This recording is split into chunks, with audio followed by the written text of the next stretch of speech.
Hello বন্ধুরা, তো আমি আজকে আবার অন্যদিনের মতো নতুন একটা রেসিপি নিয়ে এসেছি। আজকে রেসিপি হচ্ছে অরিও কেক। দেখো, এই অরিও বিস্কুট দিয়ে আমি কিন্তু এই কেকটা বানাবো। তা তোমরা শেষ পর্যন্ত ভিডিওটা স্কিপ না করে পাশে থেকে দেখার জন্য অনুরোধ হলো। তো চলো শুরু করি। প্রথমে দেখো, আমি একটা গামলা বাটি নিয়ে নিয়েছি। মধ্যে এবার দুটো ডিম ফেটিয়ে দেব।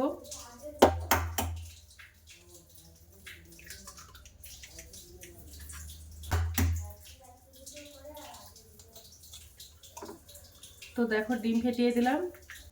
এবার এর মধ্যে আমি 200 গ্রাম চিনি গুঁড়ো করে নিয়েছি, চিনিটা দিয়ে দেব।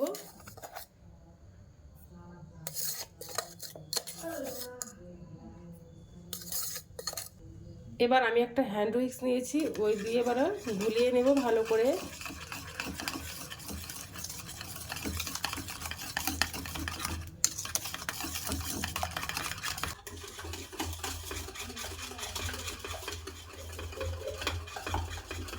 ভালো করে হাতে সময় নিয়ে একটু হ্যান্ড উইক্স দিয়ে ফেটিয়ে নেব। তো দেখো, হালকা ফোম মতো বানিয়ে নিয়েছি।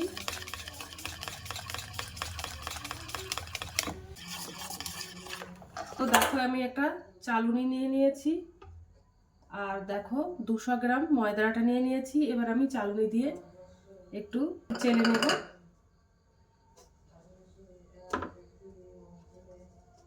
যেন এর মধ্যে অনেক সময় আটার মধ্যে দলা দলা ভাব থাকে, সেটা যেন না থাকে। তো আমি একেবারে চেলে দেবো না, আস্তে আস্তে অল্প করে করে দেব।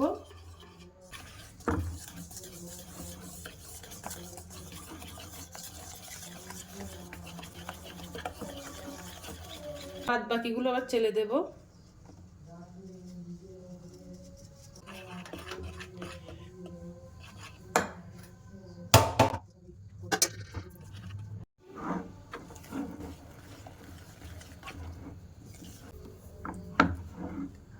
তো ব্যাটারটা একটু ঘন মতো লাগছে, ওর মধ্যে এবার আমি একটু লিকুইড দুধ দিয়ে দেবো ঘন করে, দিয়ে একটু হালকা করে নেব।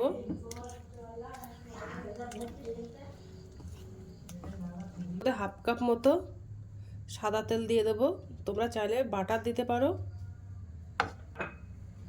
দিয়ে ভালো করে মিশিয়ে নেব ব্যাটারটা।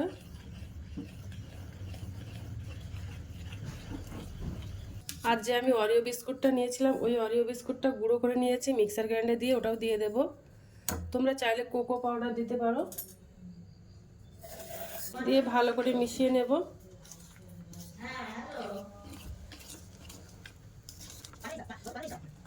তো দেখো, ভালো করে মিশিয়ে নিয়েছি। দেখো কত সুন্দর একটা স্মুথলি একটা ব্যাটার হয়েছে।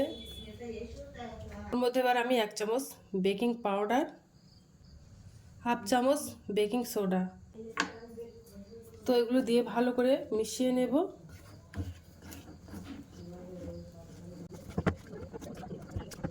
দেখো, একটা ভালোভাবে একটা ব্যাটার বানিয়ে নিয়েছি। এবার আমি ওর মধ্যে ভ্যানিলা দিয়ে দেব। তোমাদের কাছে এটা না থাকলে তোমরা এলাচের গুঁড়ো দিতে পারো। দিয়ে এবার ভালো করে আমি একটু মিশিয়ে নেব। তো কেকের ব্যাটারটা বানানো হয়ে গেছে। এবার আমি কেকটা, আর আমি একটা গামলা বাটি নিয়েছি, এবার আমি এর নিচে একটু তেল ব্রাশ করে নেব, তারপরে এতে ঢেলে দেব। ব্রাশ করে নেব। তো দেখো, এবার আমি একটা কেক পেপার নিয়ে নিয়েছি, এবার নিচ থেকে দিয়ে দেব।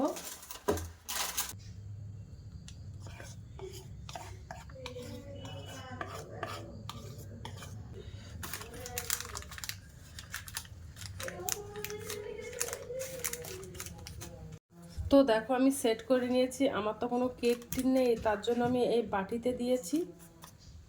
এবার আমি একটা স্ট্যান্ড দিয়ে দিচ্ছি, একটা স্ট্যান্ড দিয়ে দিলাম। দিয়ে যে কেকটা ছিল, ওই কেকটা বসিয়ে দিলাম। এবার আমি একটা ঢাকনা চাপা দিয়ে দেব, দিয়ে এবার কেকটা হিট দিতে হবে। তো দেখো, কেকটা আস্তে আস্তে ফুলছে। তো দেখো কেকটা কতটা ফুলে গেছে, এটা হয়ে গেছে কেক। তো কি করে বুঝবো হয়ে গেছে? একটু কাঠি ফুটিয়ে দেব। তো দেখো, কাঠিতে লেগে যাচ্ছে না একদম। আর আমি গ্যাসটা অফ করে দেব। কেকটা আমার বানাতে 35 মিনিট সময় লেগেছে। তো দেখো কত সুন্দর রেসপন্স মতো হয়েছে। তো দেখেছো কেকটা কত সুন্দর হয়েছে, একদম ঘরোয়া পদ্ধতিতে ঘরোয়াভাবে বানিয়েছি। এবার আমি কেকটা ডেকোরেশন করে দেখাবো যে কেমন হয়েছে। কতটা সুন্দর হয়েছে, একদম নরম স্পঞ্জ।